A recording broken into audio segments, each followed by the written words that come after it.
I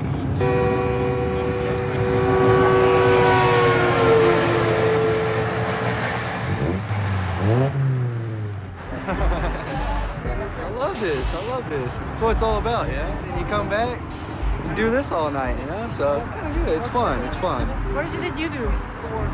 I work on Apaches. Apache helicopters? Yeah. And I'm about to actually go to Afghanistan here in June, so I got not very much time to have fun out here, so that's why we try to do it. Hey, you want to go drag? Sure. Have you been deployed before? Yes, ma'am, to Iraq. It was pretty good. Nothing bad happened. We didn't lose anybody, so it was a good turn. Hopefully this year it's the same thing. Things are starting to calm down. Maybe not so much Afghanistan, you know, but That's Iraq, really calm right now. No, not exactly. Afghanistan's no. It's still got some work to be done, but. Are you afraid? So it's what I get paid for, you know. So I could have food on the table for the wife and the kid, you know. So. How old is your kid? About 3 weeks. So yeah. Got something to look forward to. I'm a dad now, and I'll be able to pass my truck down as well. So you're leaving your kid and your wife? Have to. Duty calls. 3174 in area of Simone. Yes, sir. In area to the located Confronting. Thank you, sir. Last known location and time on the gate. 6106 for the jail.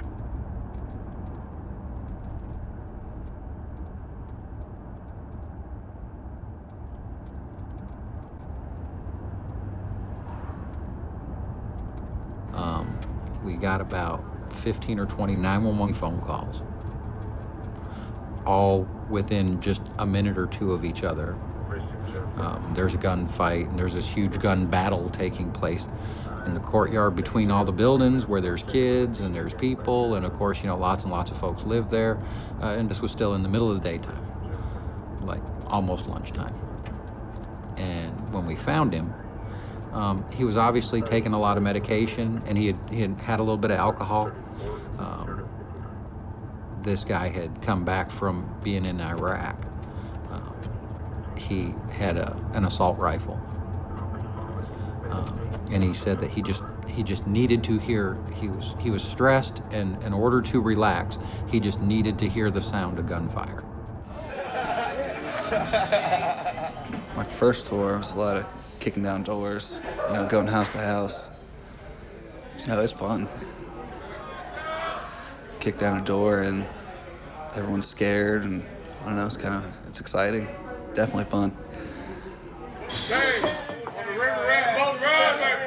Me, I don't have a problem with it. I just kind of just go back into the swing of things.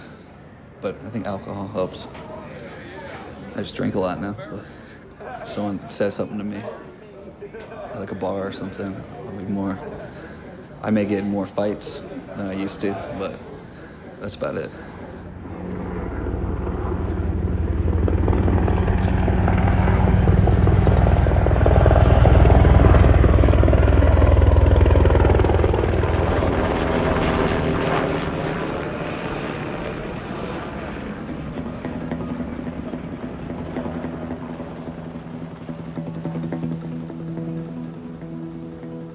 But I never knew anything about his, the PSTD or PSTD. Did I say it right? So I never knew he had all those problems or nothing. And some people come back from 4 or 5 deployments, they're just fine, you know, unless they're hiding it really good like him, and then all of a sudden it just, you know, everything comes out.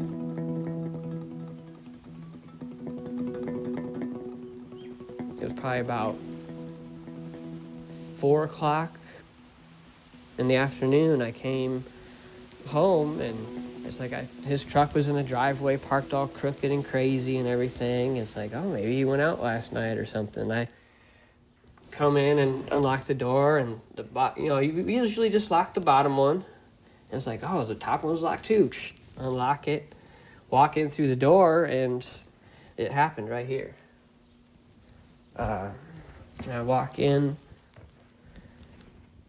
and all that I see is feet, you know, laying laying in the hallway. And then I see like little red and brown spots and stuff. And my first thought is, you know, oh, he got drunk last night and he's passed out on the floor, or he was moving something heavy and he tripped and he hurt himself. And I come over to him, and then I see my .45 pistol laying on the floor and just, you know, out the side of his head and everything, and just blood everywhere, blood all over the floor, blood all over the couch. So I, you know, just kind of touched him and kicked his foot once, and she's like, oh, what the fuck? You know, it's like I've seen dead people before, but not dead people by the hand in my house. So, you know, he's a good-looking guy, and he'd sit there and smile all the time and everything, and just real outgoing.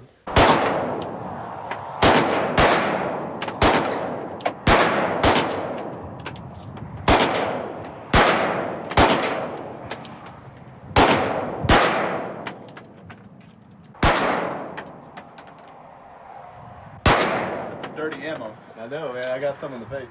Kind of hitting all around. Yep. Yeah, not really accurate. But a lot of us just don't have, you know, the exposure to actual combat. Like, I've been through combat a couple of times, but in my case, I was just driving a truck.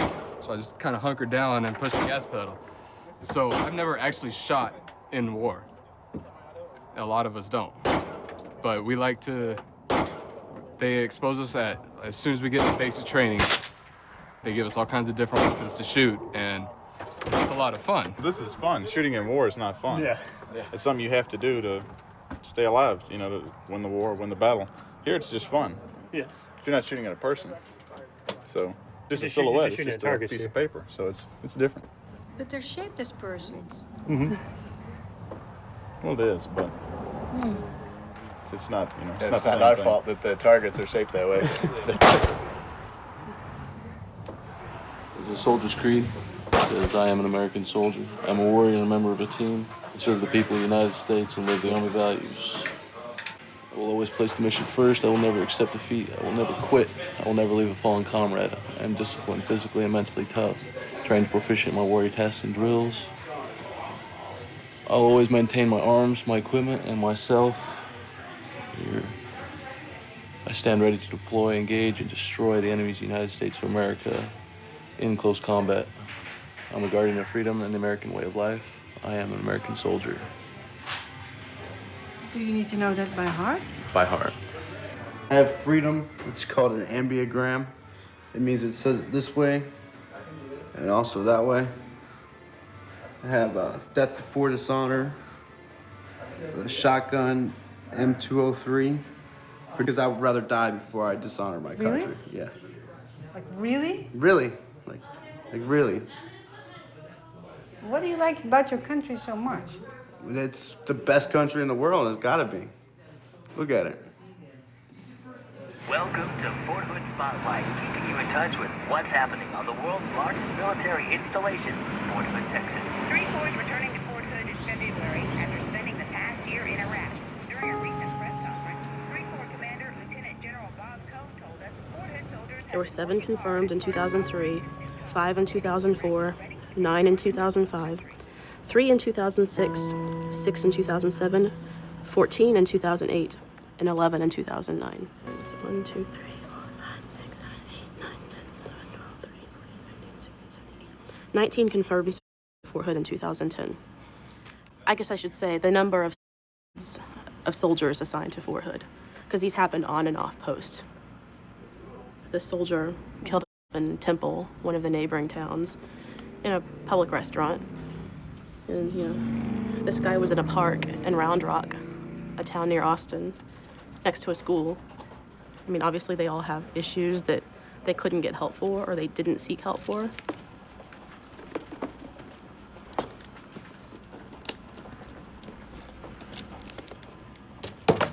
So this is the story about the soldier who was found dead at the memorial on post.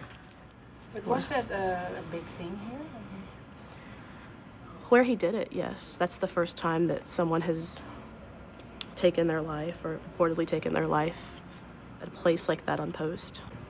I think this is the first time that it was at a public and very recognizable place. I mean, it was very symbolic, obviously. A soldier AWOL from Fort Campbell, Kentucky, whom the Army says has admitted to plotting an attack on Fort Hood, Texas, the same sprawling base where 13 people were killed in 2009. Our military forces here are the strongest anywhere because it's a volunteer army. Everybody in the Army wants to join the Army, or at least doesn't have any other options. There is a huge amount of soldiers coming and going here at all times. It is the biggest base. It's also a main deployment base. They train here for a couple of months, and then they deploy from here. And we have soldiers here that have gone 5, 6, 7, 8 times. It's crazy. Home of the free because of the brave. Sometimes our society forgets that. It's the only thing I can find a cause worth fighting for. You feel honor in it.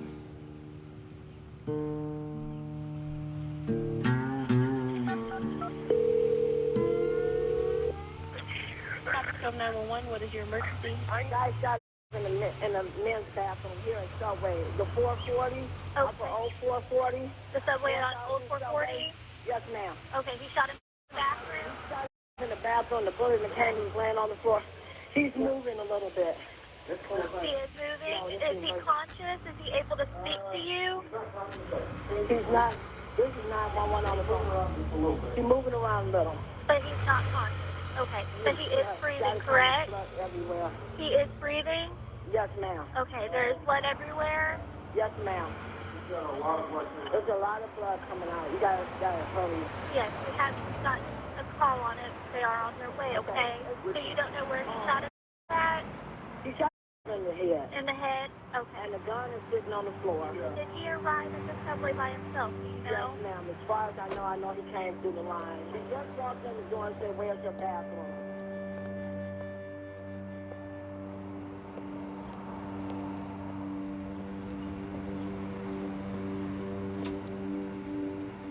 I left the hospital and everything and started to come back home. I don't know, for some reason I just had to go. And when I walked in the restaurant, there was a young girl there.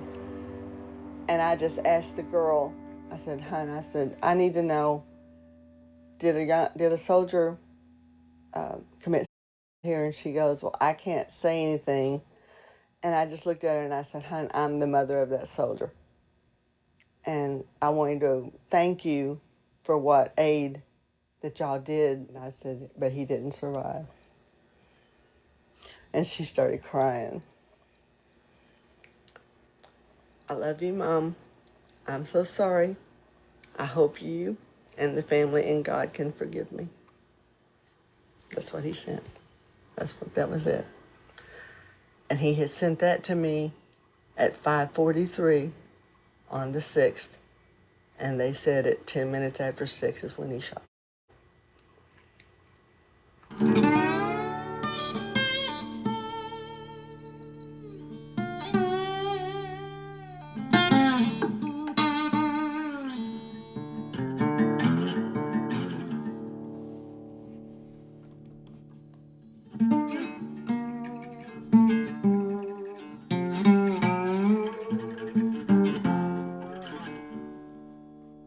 He wanted to follow family traditions. And there's military pretty much on all for the whole, both sides of the family for the men, Army and Air Force. And he said he wanted something to challenge him and make him a man. After basic training, Douglas changed a lot. I could tell that he really grew up. The second tour is when he came back a mess. He was having nightmares really bad. He said he would remember, like, see things, and he would think about it a lot. At that time, they didn't really know that this was going on with Douglas because he didn't tell them. Because he'd been talking to some other people that were having problems, that they were being looked upon like they were meek and worthless. The Army actually told him that. They even told my son that when he told him he had problems. They told him that he was worthless and would never amount to anything. You need to get it fixed and straighten up, and he had to be stronger or he would never be anything.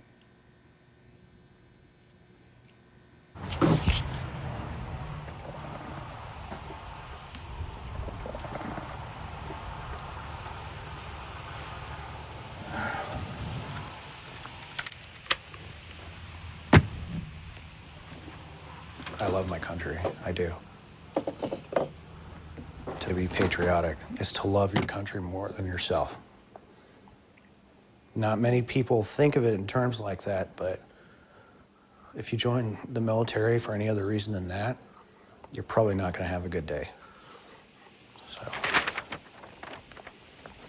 if I could have stayed in the Army, I would have, because I did enjoy being an infantryman, carrying a rifle for my country like generations of my family has done for hundreds of years, and I enjoyed it, and there are good parts of it, but as the Army teaches you how to become a casualty, how to be killed, they teach you how to deal with facing death. Osama bin Laden. They don't teach you how to deal with being wounded. And once you are wounded, and you're no further use to the Army, they get rid of you. They warehouse you until you get your medical discharge and go away. When I get pissed off or stressed out, I shoot bullets and I feel better. Simple as that. Whenever I was having a bad day, I'd go to the range in Iraq and I just dump some rounds down the range. I feel better.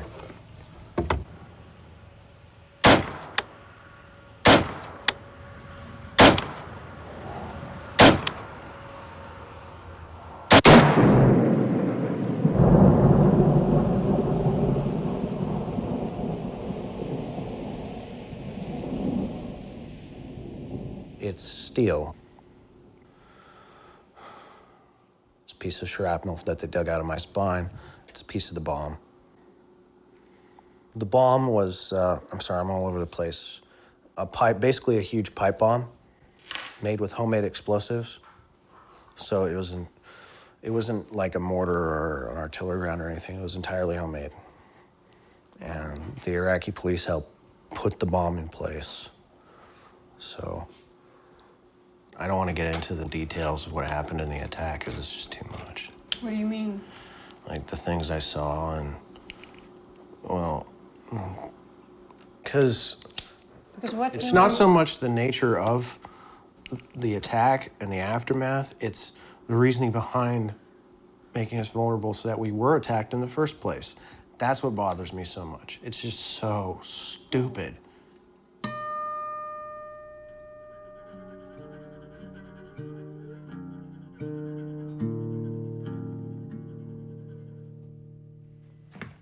Our brigade commander was concerned that we would scratch the Iraqis' furniture. I'm not kidding. They went on public record saying that, right? That was one of his major concerns because they complained to him that us wearing all our gear and having our weapons, we'd scratch their nice furniture. And they did live pretty nice. You saw a lot of brand new BMWs, brand new Fords, brand new Mitsubishis driving around Iraq. Yeah, so the Army decided to have key leadership, and what they meant by that was anybody above the rank of E6, like myself, would remove their body armor and weapons and leave them in the vehicles. And this wasn't optional, this was mandatory. It was an order.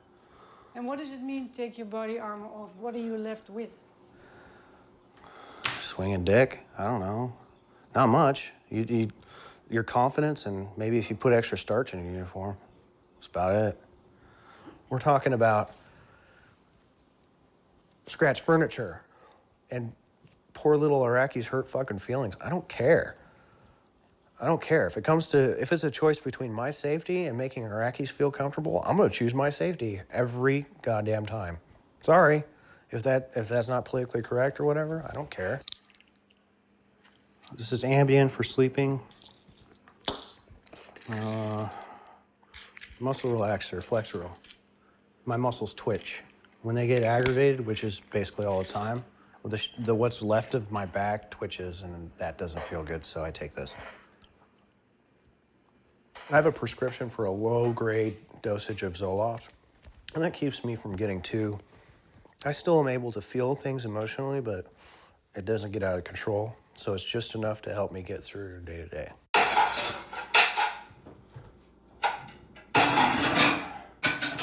I got nothing good to say about the Army.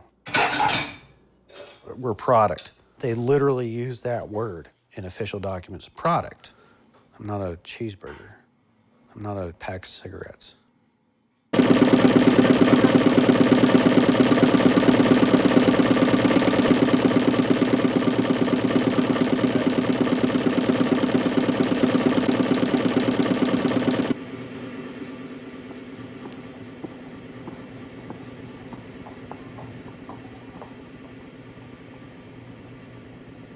I used to throw a whole bunch of these things over there. I killed a lot of people with these things. I'm a sniper.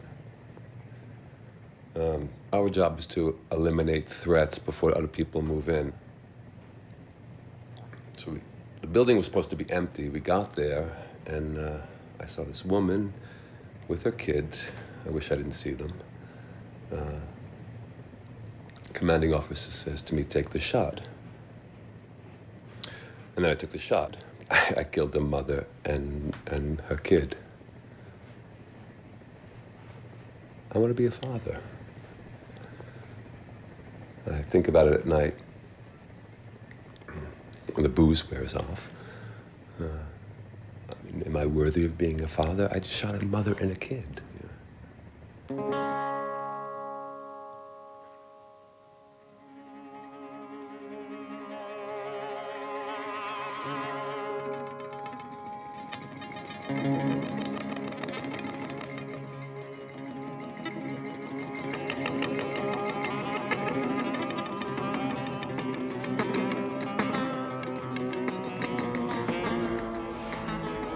Just for the money.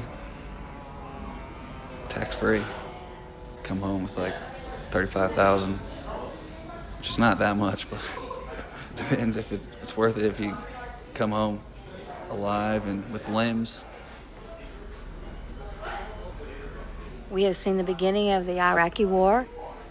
We've seen many go, and we've seen less come back. They are all excited about going, and they get these wartime tattoos, and they're ready. And then they'll come back a year later, and there's such an emptiness, such a forsakenness in their eyes. Sometimes they'll talk, and sometimes they won't. We don't prod them to talk. We'll ask, what is this for? Who is this for? Do you want to talk about what happened? And sometimes they do. Most of the times they don't.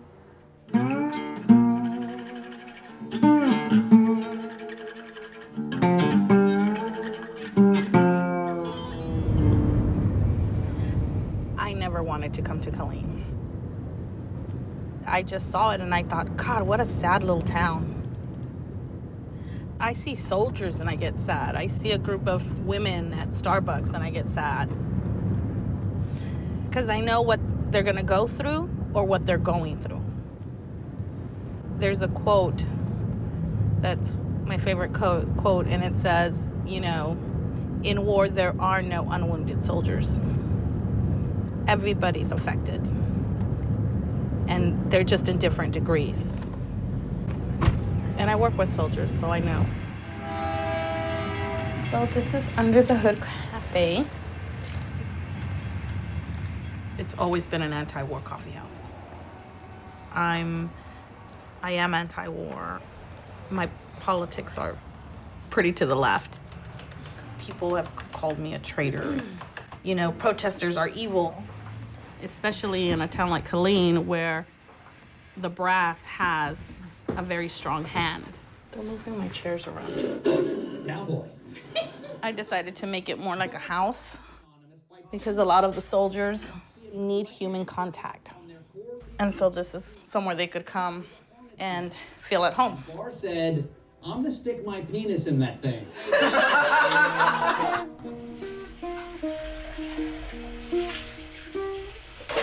How would we, you'd have to make it like, it's either black or white, there's no shade.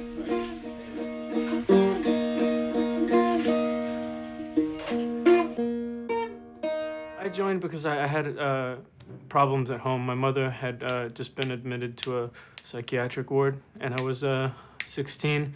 And then when I turned 17, I took my mom to the recruiter, and she told me she was real loopy. She didn't know what she was doing, but she signed for me, and the recruiter was cool. And so I went off, and my dad was in Korea at the time. That's why. Otherwise, I didn't have anybody here.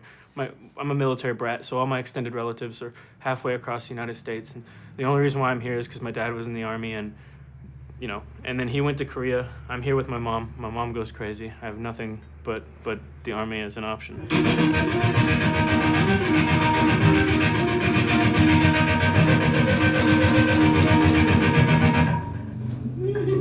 This is cool.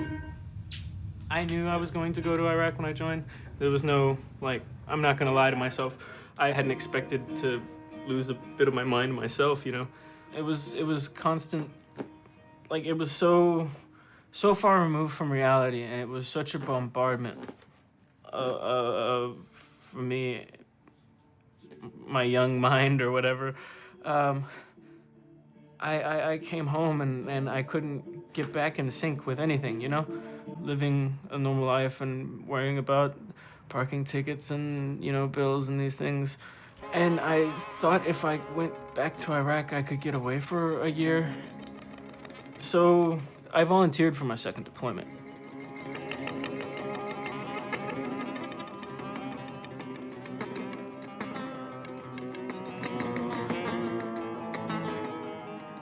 Sometimes I feel like I should have died over there because I saw some people who had died, and I saw people get blown up and stuff, and being so close to it, it doesn't make sense that I should be so close to this and it shouldn't be. What's the determining, what is it about, what is it? Why? It doesn't make sense, but more often I'm just afraid. Just afraid of the things I've seen, even though I know they probably won't come. They're not gonna come get me. I just. What if they did? This is for anxiety. This is for headaches. This is for sleep. This is a tranquilizer too. If I have any episodes, Xanax would cause me blackouts. Clozapine did not. So they prescribed me Klonopin, which has been a nightmare because I can't get off of it. Abilify is kind of, they use it as a tranquilizer for me because sometimes I'll have episodes where I won't be able to, something will trigger me in which I'll just keep on working and working and working relentlessly for 72 hours. I'm just so exhausted, and I can take Abilify and I'll chill out. 20, 40, 60, 70, 1, 2, 3, and 4. Awesome, thank you very much. Like the fridge that you gave me, I could have made a lot more money off of it if I wanted to. It depends on how much work you want to put into it. Yeah. They kept saying on the news that we were rebuilding Iraq. We were working to rebuild Iraq. I was kind of sick of hearing CNN and Fox News bark at each other about one saying, "Oh, it's good, things are going good," and the other side saying, "No, there's horrible things going on in Iraq." And I kind of wanted to see it for myself. I joined the military when I was 18. I turned 19 in basic training.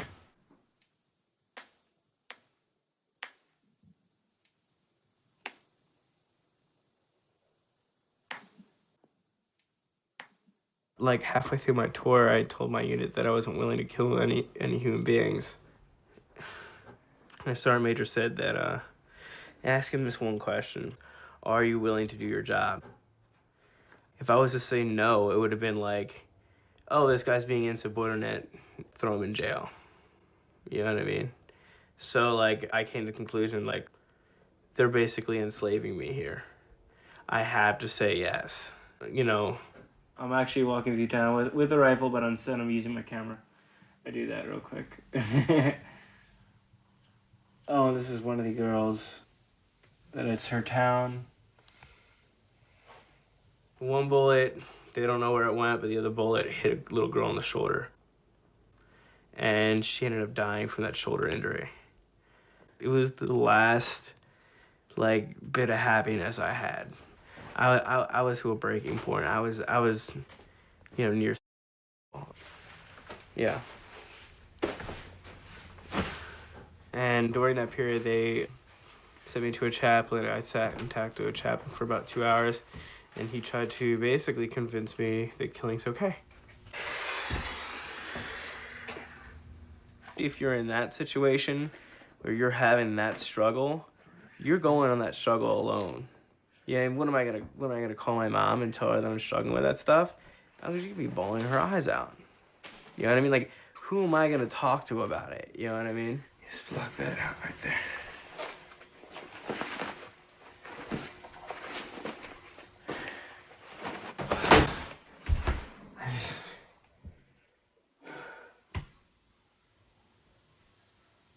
I'm just gonna get down. I fucking don't give a fuck.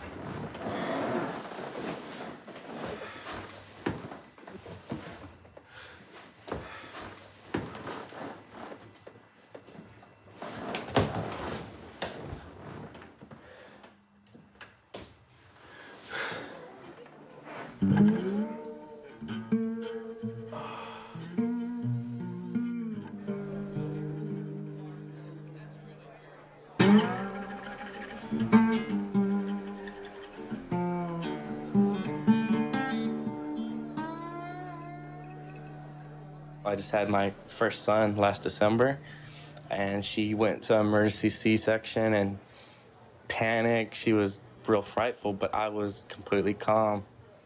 I didn't cry when he was born. I was just completely like war mode, kind of like I had to get a mission done.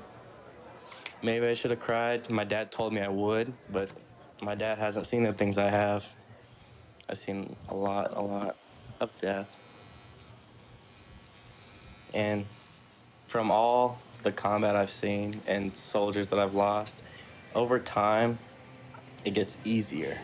That's the thing that frightened me the most. To where if I killed the enemy, I don't even feel it anymore.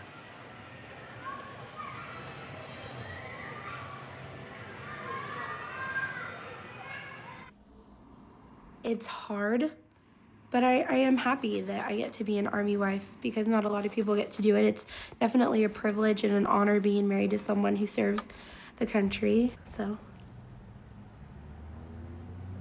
It's not an easy lifestyle. I had family members who were in the military, so I knew he was going to be gone. I knew I was going to be home alone a lot. You know, if it wasn't for my dog, I just kind of talked to myself. But yeah, I just turned 19 in that picture. So I was young. Just graduated college and went off to get married. This was the day he came home. I took these on my phone, so they're kind of blurry, but this was, when he came home, it was just, he kind of just wanted to sit for a minute and just like, I think soak in the fact that he's not there anymore. He's back in the mainland. He's able to just breathe and not worry about anything exploding behind him. Give me your baby, child. Give me that. Right here. Let me see it.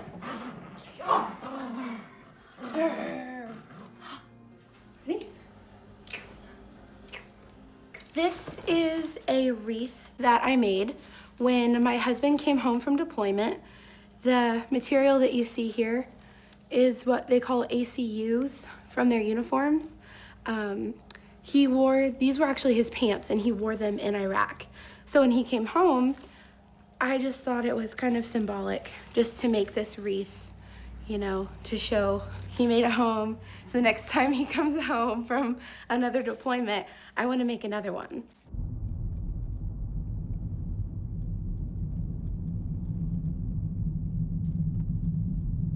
First time when he came back, it was scary. There was a lot of raging. There was a lot of anger, a lot of hurt, and he drank a lot.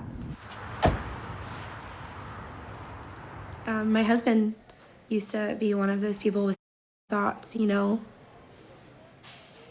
He talks a lot when he's drunk, and he'll talk about the war and just kind of ramble on, and I let him ramble.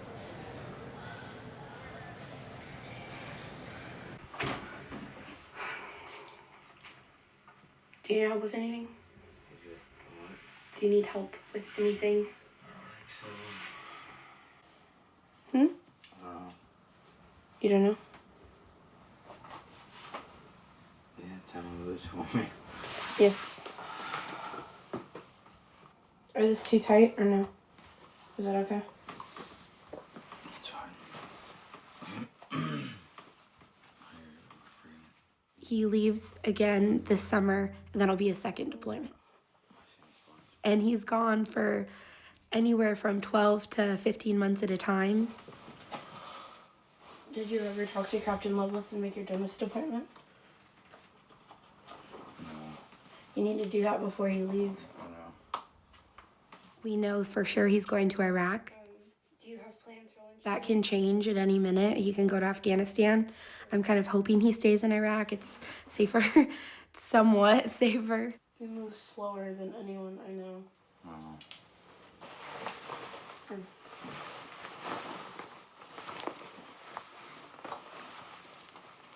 You need your gloves?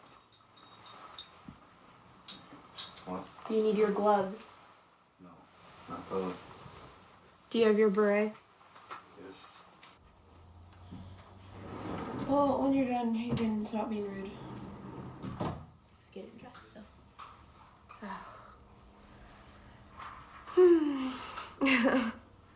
No time for breakfast. I usually make him breakfast in the morning, but he got home kind of late today, so he's probably just gonna go to the DFAC, which is the cafeteria, and eat.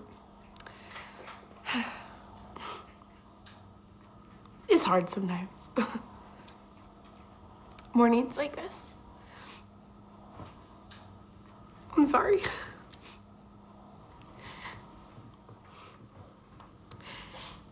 It's not easy in the mornings usually. Or at night. Or in the middle of the day. He's so busy right now with the training schedule and getting ready to leave, so he's got a lot of stress on him. But, yeah.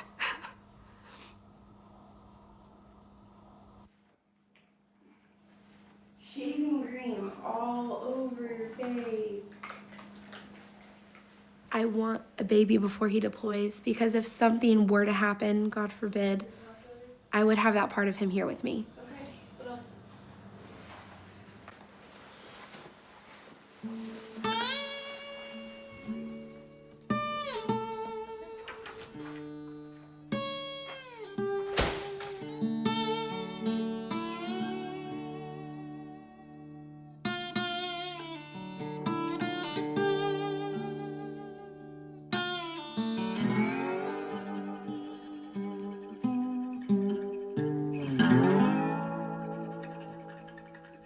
Little boys, little girls.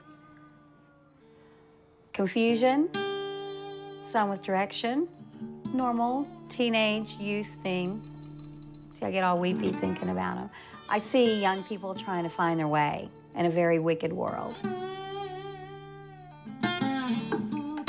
It's like leading the lambs to slaughter. You know, they don't know. Do I admire them and respect them and have great pride in knowing them and in tattooing? Yes. And I'm gonna cry. Sorry. Because they,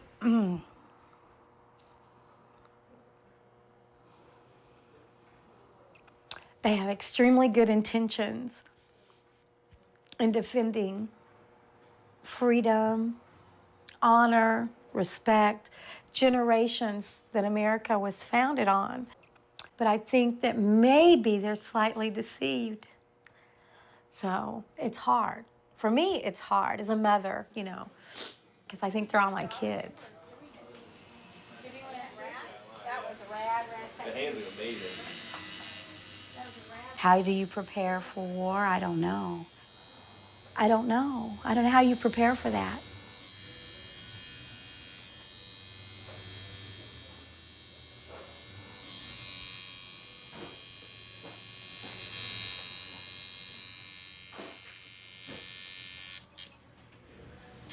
Can you talk or is it too painful? No, I can talk. What does it say? It's a Latin for if you want peace, prepare for war. You want the wiener now? Because you're going to need it. Damn, you know wiener. Yeah, we'll see about that. Can I ask you one more thing? Yeah, what's up? Have you ever been to war? Oh, no. We'll be going soon.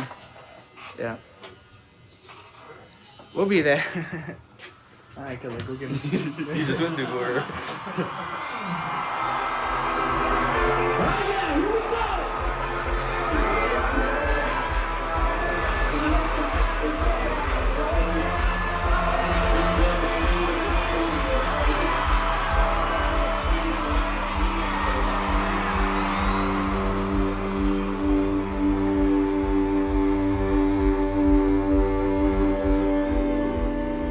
I'm 22 years old, you know, and I must have killed 30 people. The same thing that you were given badges for over in Iraq, you know, you would have you considered a serial killer over here, and that's, you know, that's a very weird thought to have running around in your head. In the morning, you know, it's very easy to sort of think bright, happy thoughts and sort of put a correct kind of spin on it. But when it's dark, going to sleep or late at night or tired, it's not as easy.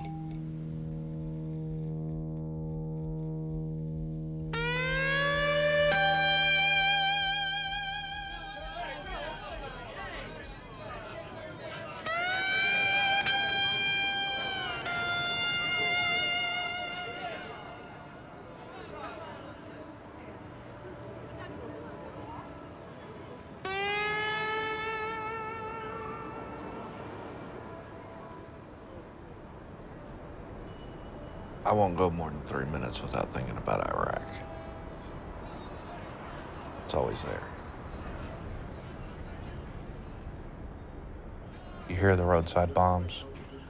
I've hit 12 of them. Personally, my vehicle, 12 times.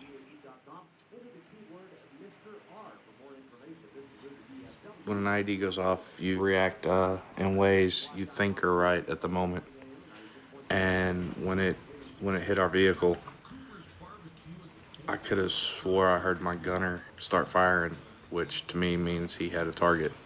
My gunner was very good. He wouldn't make that mistake.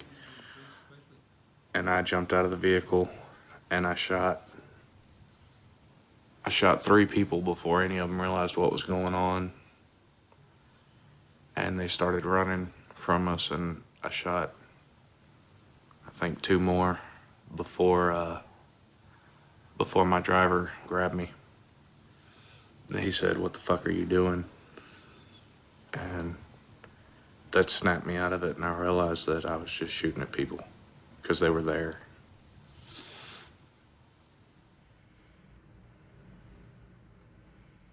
This one is my grandfather in Vietnam. He was a pilot. That's rare that my husband actually smiles. So that's a good one. We have to keep that one out. This is how he normally looks. All serious and businesslike. That was Afghanistan. Well, that's pretty. Where's this at? That's Bosnia. Ah, gorgeous. Bosnia was 6 months.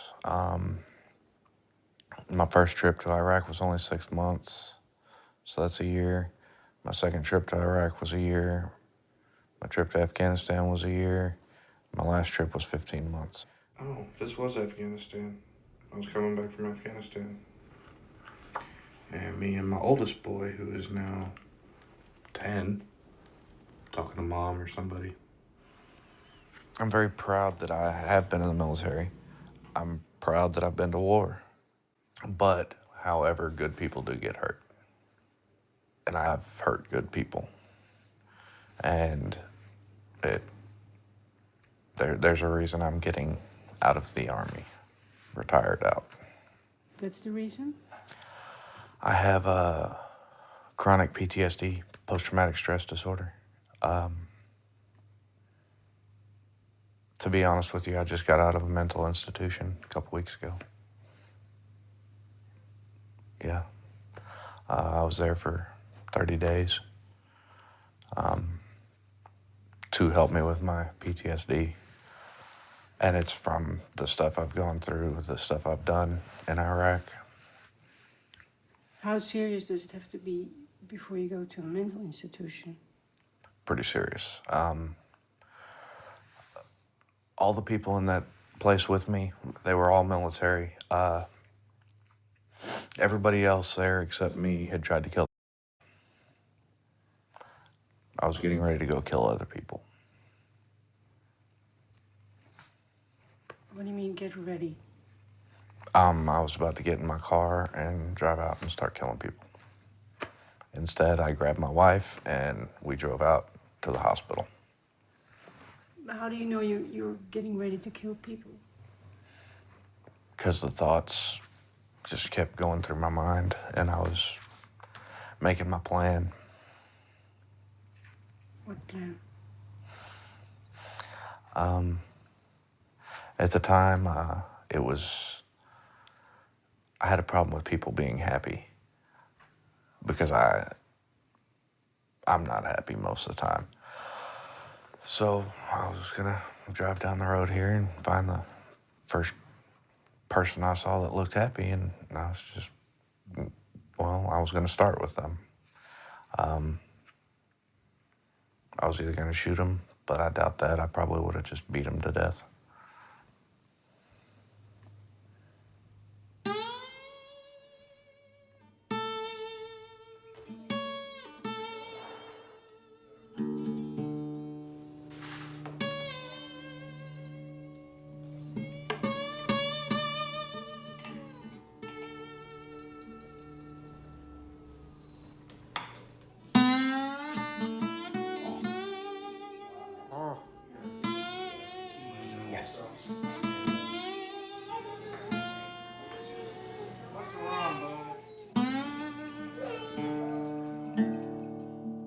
I don't go places.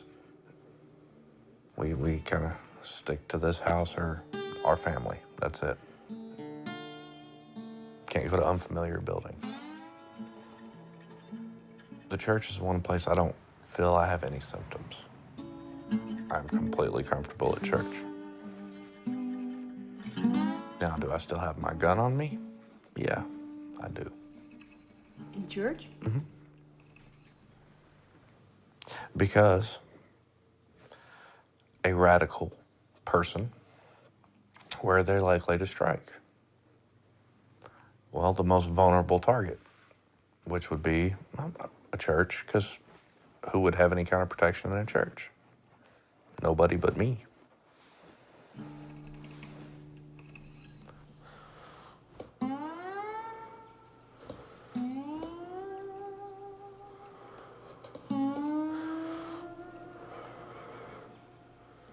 The worst one for me was cleaning up other people's brains. Like, I can deal with shattered human remains. Like, pick up someone's heart and you're like, oh. But the brains are different because you don't know if you're holding a piece of someone's memories from when they were a kid, or you don't know if you're holding the piece that remembers being married. You don't remember you're holding the piece that was them being a soldier. You just don't know, and that's the worst for me. Because when you boil it down, the rest of this is nothing but meat and bone. But people don't want to have conversations about that. They want to buy you a beer and give you a clap or a handshake in the airport and be on their merry way, you know? It puts a strain on my marriage for sure. A lot of marriages have been ruined because the wives just don't understand and don't have the capability of understanding. And, you know, their husband gets home and they think, well, the husband's going to help me discipline the kids and take care of the kids, but you end up with 2 or 3 kids and a grown-ass man weeping in the corner, drunk off his ass, cradling a gun.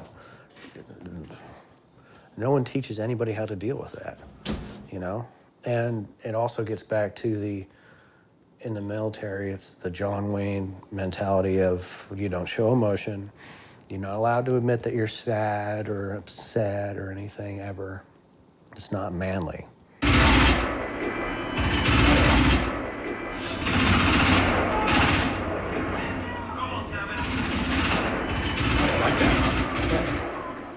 I don't allow myself to become upset because when I do, I don't get a little upset. I get stage 5, DEFCON 1 upset, like pissed at the world, and I just don't trust people at all. I get really angry. I'd love to start slaying people.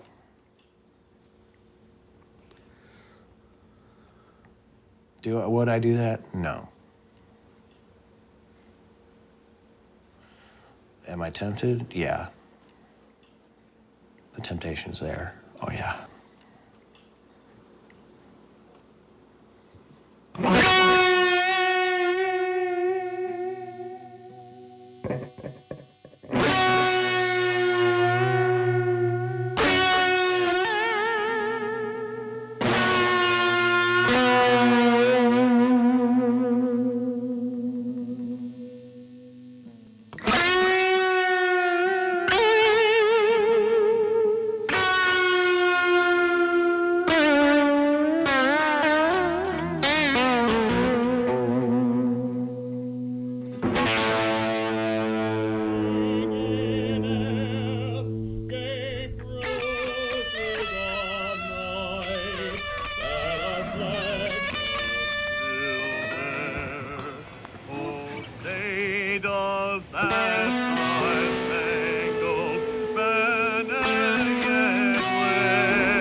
I'm honored to be here today.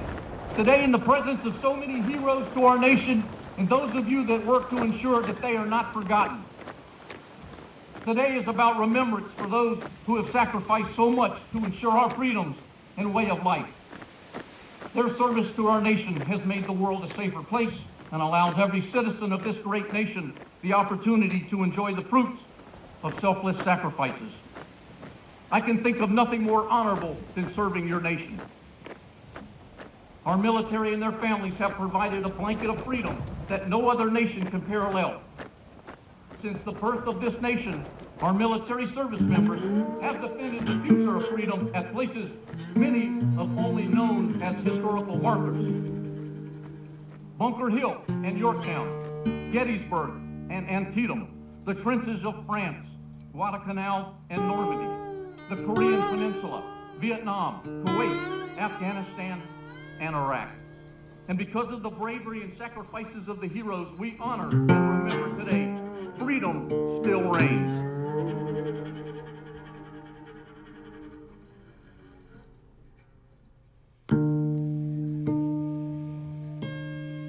I'm not worried about me.